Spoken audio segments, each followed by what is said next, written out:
di sini. Dah gelap guys, dah gelap ya guys. Dah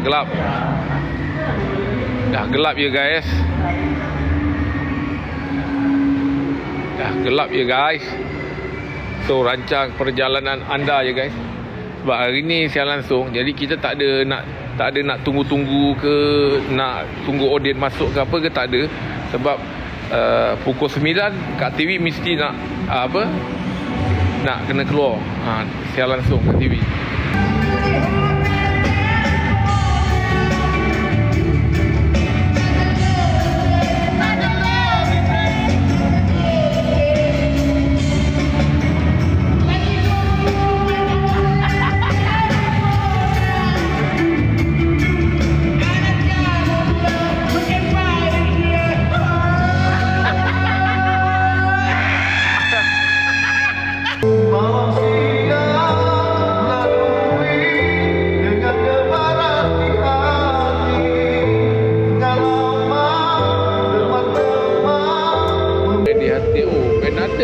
Ku nyanyikan lagu syahdu bila teringatkanmu.